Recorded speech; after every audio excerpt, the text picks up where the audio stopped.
જય શ્રી કૃષ્ણ. આજના વિડીયોમાં આપણે પવિત્ર પાવનકારી પુરુષોત્તમ માસની કથા અને તેની પૂજન વિધિ વિશે જાણીશું. પવિત્ર આ પુરુષોત્તમ મહિનો પુરુષોત્તમ ભગવાનનો. આ મહિનામાં મહિમા મોટો, સ્નાન જપ તપ દાનનો. સ્નાન કરે જે મહિનો આખો, સાગર સરિતા સરોવર કાંઠો. તેના પાપ ધોવા માટે દાવો છે ભગવાનનો. સ્નાન કરીને શ્રદ્ધા સાથે યથાશક્તિ પોતાના હાથે, દાન કરીને જપે તે પ્યારો બનશે કાનનો.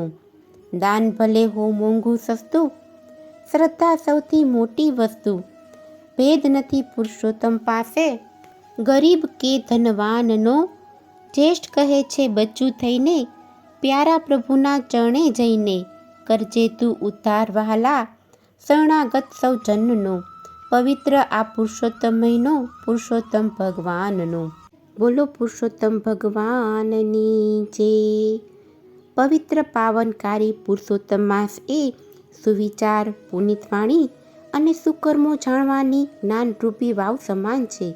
પુરુષોત્તમ માસમાં ભગવાન વિષ્ણુનું પૂજન અર્ચન, સત્સંગ, કીર્તન અને પ્રભુ ભક્તિ દ્વારા ભગવાન વિષ્ણુની કૃપા પ્રાપ્ત કરવા માટેનો ઉત્તમ માસ ગણાય છે. જે મહિનામાં સૂર્યનું રાશિ સંક્રમણ ન થાય તે માસને અધિક માસ કહેવામાં આવે છે. પ્રાચીન સિદ્ધાંતોની ગણના પ્રમાણે આશરે 30 માસ બાદ એક અધિક માસ આવે છે. દર 32 ચંદ્રમાસ, 16 તિથિ, 3 ઘટિકા અને 55 પળ પછી એક અધિક માસ આવે છે. જે કારણોમાં જે સંક્રાંતિ શરૂ થાય, જેમ કે સુકીન, ચતુષ્પાદ, નાદ અને કિસ્તુધન, આ 4 સંક્રાંતિનો સમય મળ માસ કહેવામાં આવે છે. આ મળ માસમાં શુભ કર્મો કરવાનું વર્જિત છે. જ્યારે તમે સત્સંગ, ભજન, કીર્તન, સત્કર્મ, ઈશ્વર આરાધના, યોગ, જપ, તપ, પૂજાપાઠ, દાન, આ સર્વે ક્રિયાઓ કરવી શ્રેષ્ઠ માનવામાં આવે છે. અધિક માસમાં શાસ્ત્રોનું વાંચન, પઠન, શ્રવણ કરવું અતિ શ્રેષ્ઠ ગણાય છે. આ પુરુષોત્તમ માસ એ 12 મહિનાઓમાં અતિ શ્રેષ્ઠ માનવામાં આવ્યો છે. પુરુષોત્તમ માસના મહાત્મ્યની કથા સાંભળીએ તો એક સમયે નારદજી જગ કલ્યાણ અર્થે ફરતા ફરતા નારાયણના આશ્રમમાં આવ્યા. દેવોના દેવ, તપસ્વી અને પ્રભુ એવા નારાયણને સાષ્ટાંગ પ્રણામ કરી તેઓ 2 હાથ જોડી અને સ્તુતિ કરવા લાગ્યા. અને નારદજી બોલ્યા કે હે કૃપા સાગર, હે જગતના નાથ, દેવોના દેવ, આપ સત્યને ઉત્પન્ન કરનાર, ભૂત ભવિષ્ય વર્તમાન કાળમાં સત્ય રૂપ છું. માટે આપને વંદન કરતા હું આપને શરણે આવ્યો છું. હે ભગવાન, મૃત્યુલોકમાં સઘળા પ્રાણીઓ વિષયોમાં તલ્લીન મનવાળા છે. પુરુષો, સ્ત્રી, સંતાન તથા ઘરમાં આસક્ત છે. એવા માયામાં સપડાયેલા જીવોના કલ્યાણ અર્થે, તેઓના હિત અર્થે કોઈ ઉપાય બતાવો. આપ તો ઉપકારી છો, એટલે આપના મુખથી ઉપાય સાંભળવાની ઈચ્છા કરી હું બ્રહ્મલોકથી અહીં બદ્રિકાશ્રમ આવ્યો છું. નારદજીના આ વચનો સાંભળી હસી અને ભગવાન બોલ્યા કે હે ઋષિ નારાયણ, પુણ્યકારી જગતને પવિત્ર કરનારી આ કથા કહેવા લાગ્યા. શ્રી નારાયણ બોલ્યા, હે નારદ, આજે હું પુરુષોત્તમ ભગવાનને અતિ પ્રિય એવા પુરુષોત્તમ માસનું મહાત્મ્ય તમને સંભળાવવા માંગુ છું. હે નારદ, ભગવાનનું ચરિત્ર જે સાર વડે રસવાળું અને વચનોથી ન પહોંચી શકાય તેવું છે. તે સારી પેઠે જાણો છો તો પણ અતિ અદ્ભુત, દારિદ્ર તથા વૈધવ્યને હરનાર, યશ આપનાર તથા મોક્ષને આપનાર અને સિદ્ધ સેવવા લાયક એવું પુરુષોત્તમ મહાત્મય જે છે તેને આદરથી કહું છું તે શ્રવણ કરો.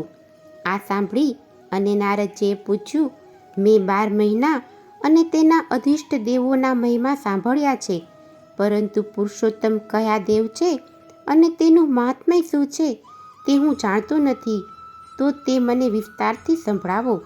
ત્યારે નારાયણ બોલ્યા, જેમ સાગર, સરિતા, સરોવર, કૂપ, ઝરણો ઇત્યાદિ જળના વિભાગો છે, તેમ વર્ષ, મહિના, 2 પક્ષ, દિવસ, પ્રહર, ઘડી, પળ, વિપળ, રાત્રિ, ઋતુઓ એ બધા કાળના વિભાગો છે.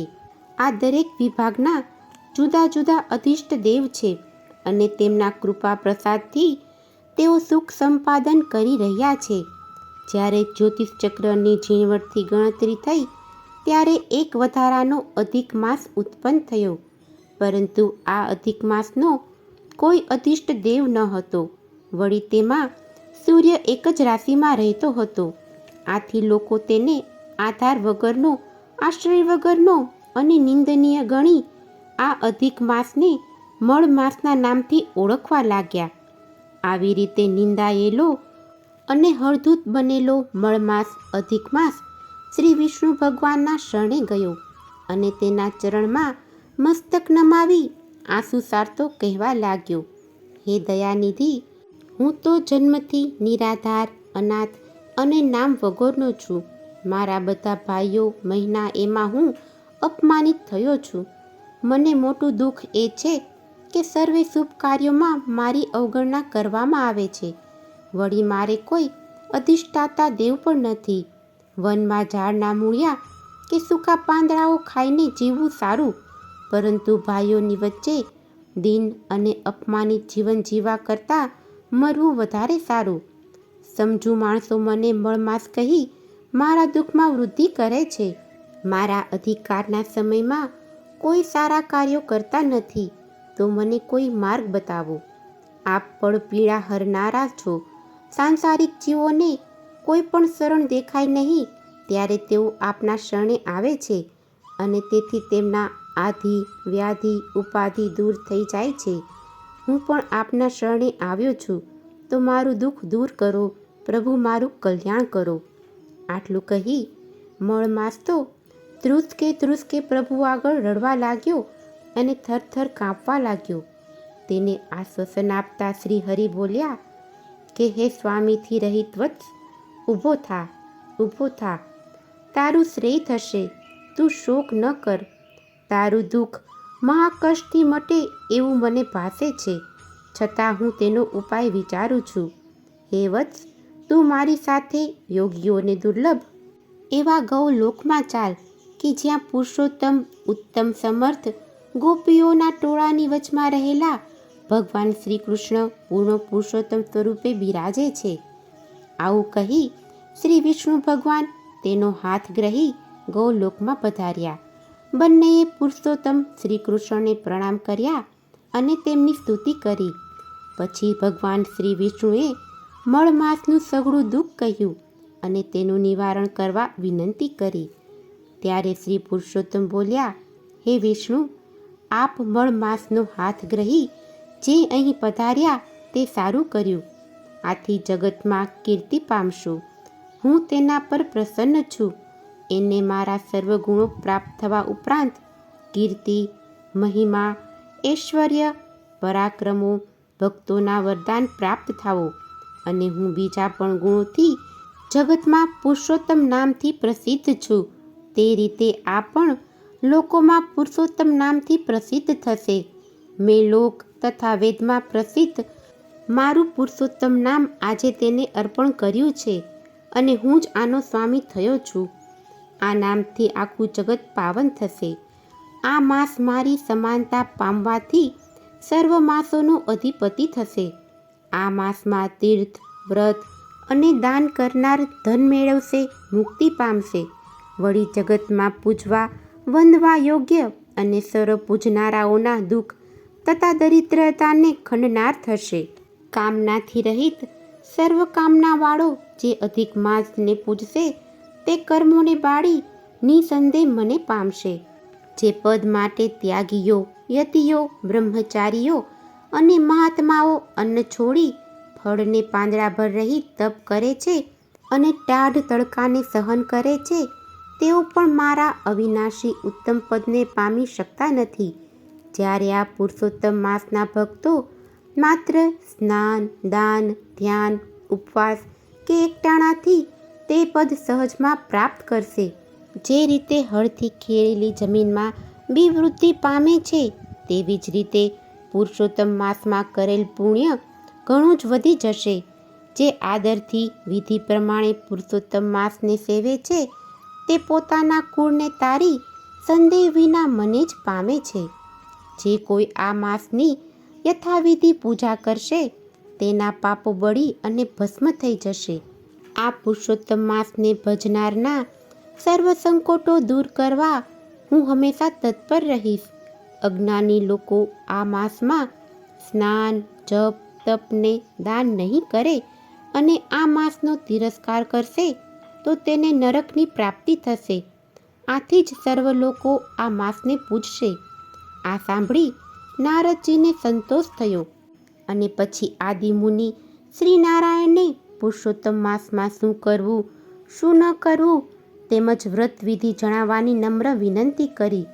તો શ્રી નારાયણે વ્રત વિધિ ઇત્યાદિ સમજાવ્યા અને ત્યાંથી બંને પ્રસન્ન ચિત્તે પાછા ફર્યા. હવે આપણે પુરુષોત્તમ માસની વ્રત વિધિ જાણીએ. ભાવિકોએ સવારમાં બ્રહ્મ મુહૂર્તમાં પ્રભુ સ્મરણ કરતા ઉઠી શૌચાદિ કર્મ તેમજ સ્નાનાદિથી પરવારી ભગવાન પુરુષોત્તમનું ધ્યાન ધરવું. સમુદ્રમાં જનારી નદીનું સ્નાન ઉત્તમ મનાય છે. વાવ, કૂવા, તળાવમાં નાહવાનું તે મધ્યમ કહેવાયું છે અને ઘેર નાહવું તે સામાન્ય કહ્યું છે. ભાવિકોએ જળાશયમાં સ્નાન કરી કાંઠા ગોરમાનું પૂજન કરવું. પછી ત્યાંથી નીકળી માર્ગમાં આવતા મંદિરોમાં દર્શન કરી ઘેર પાછા ફરવું. પુરુષોત્તમ માસ શરૂ થતાં પહેલાં ભગવાન શ્રી હરિની મૂર્તિ બનાવી કાંઠા ગોરમાનું પૂજન કરવું. એક બાજોટ પર સફેદ વસ્ત્ર પાથરી તેના પર ચોખાથી અષ્ટદલ બનાવવું. તેના પર કળશ અને નાગરવેલના પાન મૂકી ત્રાંબાના તરભાણા પર ભગવાન શ્રી હરિ વિષ્ણુની મૂર્તિની પ્રાણ પ્રતિષ્ઠા કરવી. ત્યારબાદ ભગવાન પુરુષોત્તમનું ધ્યાન કરવું. ભગવાન પુરુષોત્તમની ધ્યાન કરી આહ્વાન કરવું. ત્યારબાદ પંચોપચાર પૂજન કરીને ભગવાનની મૂર્તિને પંચામૃતથી સ્નાન કરાવી ત્યારબાદ શુદ્ધ જળથી સ્નાન કરાવ્યા બાદ વસ્ત્ર અર્પણ કરવા. યજ્ઞો પવિત્ર અર્પણ કરીને ચંદન, ચોખાનું તિલક કરવું. ઋતુ પ્રમાણે ફળ અને ફૂલ ચડાવવા. ધૂપ, દીપ અને નૈવેદ્ય ધરાવવા. નૈવેદ્યમાં તુલસી દળ અર્પણ કરવા.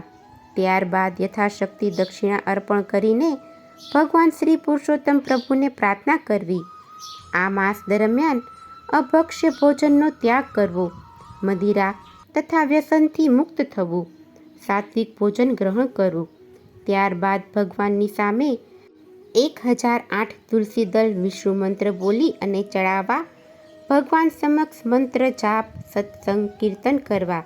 ત્યારબાદ વ્રત પૂર્ણ કરી ઉદ્યાપન કરવું. તેમાં મનનો મનોરથ પ્રભુ સમક્ષ કહેવો અને વિદ્વાન બ્રાહ્મણોને શ્રીમદ ભગવત પુસ્તકનું દાન કરવું. ઈષ્ટદેવની પણ હંમેશાના નિયમ મુજબ પૂજા કરવી. પછી શ્રી પુરુષોત્તમ નમઃ આ મંત્રનો જાપ માળા લઈ અને કરવી. પુરુષોત્તમ માસના દેવતા પુરુષોત્તમ ભગવાન છે, માટે પુરુષોત્તમ માસ આવે ત્યારે પુરુષોત્તમ ભગવાનની પૂજા કરવી.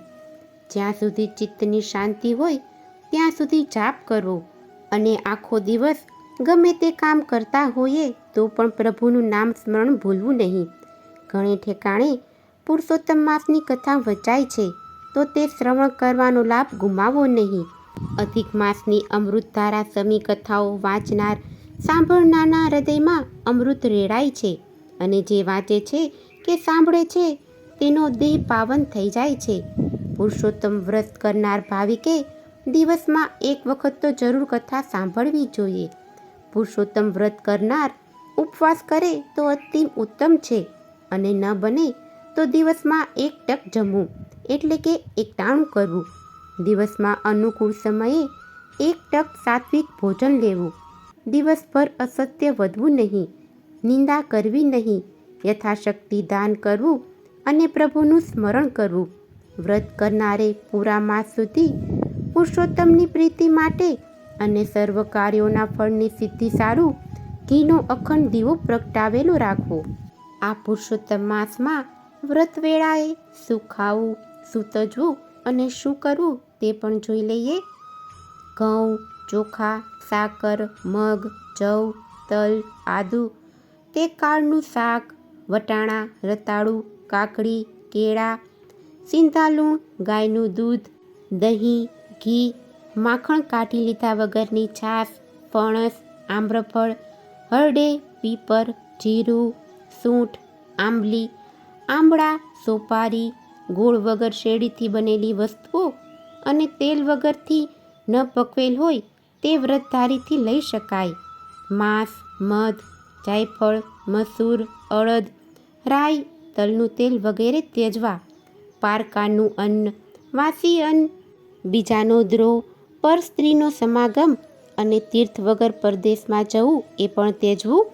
પુરુષોત્તમ વ્રત કરનારે પડવાના દિવસે કોળું, બીજના દિવસે ધોળા, ત્રીજના દિવસે પુષ્પનું શાક, ચોથના દિવસે મૂળા, પાંચમે બિલ્લું, છઠ્ઠે તરબૂચ, સાતમે સર્વ ફળોનું શાક, આઠમે આમળા, નવમે નાળિયેર, દસમે દૂધી, અગિયારસે પંડોળું, બારસે બોર, તેરકે કાળા વંત્યાક, ચૌદસે વેલાનું શાક અને પૂનમે જળમાં થયેલા શાક ખાવા નહીં.